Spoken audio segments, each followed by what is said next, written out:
Supreme কোর্টে শুনানি শেষ হতেই সিবিআইয়ের কড়া অ্যাকশন। আরজিকর হাসপাতালে গেলেন সিবিআইয়ের 5 জনের সদস্য, সঙ্গে প্রচুর পরিমাণে কেন্দ্রীয় বাহিনী।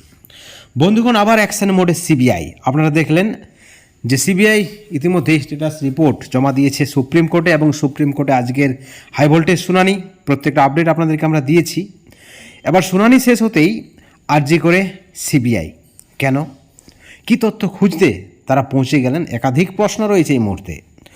সিবিআই যে সকল তথ্য বা প্রশ্নের উত্তর খুঁজতে আজকে আরজি করে গেছেন তা কিন্তু অত্যন্ত বিস্ফোরক। আপনারা দেখেছেন আরজিকর হাসপাতালে নন মেডিকেল অ্যাসিস্ট্যান্ট সুপারকে তার আচরণ সন্দেহজনক বলে দাবি করেছেন সুপ্রিম কোর্টের বিচারপতি পারদিওয়ালা। এবং টাইমলাইন নিয়ে রাজ্য সরকারের আইনজীবী কপিল সিব্বল যে সাফাই দিয়েছেন তা কিন্তু গ্রহণযোগ্য নয়। আপনারা দেখেছেন এমনটাই দাবি বিচারপতির। এবং তারপরেই স্ট্যাটাস রিপোর্ট জমা দিয়েছে সর্বোচ্চ আদালতে সিবিআই, এবং সেখান থেকেই শুনানি শেষ হতেই 5 জনের সদস্য সিবিআইয়ের পৌঁছে যায় আরজি করে। সঙ্গে ছিল প্রচুর পরিমাণে সেন্ট্রাল ফোর্স, এবং হাসপাতালের এমার্জেন্সি বিল্ডিংয়ে তদন্ত চালায় সিবিআইয়ের অফিসারেরা। একই সঙ্গে আরও একটি বড় আপডেট আপনাদেরকে দিয়ে রাখি।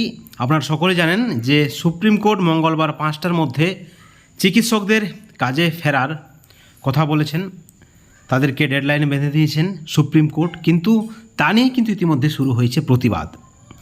বন্ধুগণ, বর্ষিয়ান চিকিৎসক বিডি মুখোপাধ্যায় বলছেন যে সুপ্রিম কোর্টের নির্দেশ তাদেরকে হতবাক করেছে, কারণ প্রত্যেক মানুষের অধিকার রয়েছে, তারা কি করবেন সেটা তাদের অধিকার। এবং হঠাৎ করে সুপ্রিম কোর্টের এই ধরনের যে নির্দেশ, তাতে কিন্তু অনেকে সন্দেহ প্রকাশ করেছেন।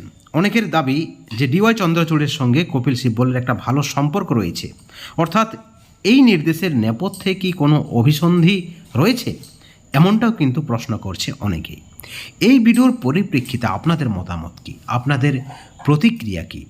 আপনারা অবশ্যই চ্যানেলের কমেন্ট সেকশনে কমেন্ট করে জানাবেন, এবং পরবর্তী আপডেটের জন্য অবশ্যই চ্যানেলে নজর রাখবেন। ভালো থাকবেন, সুস্থ থাকবেন।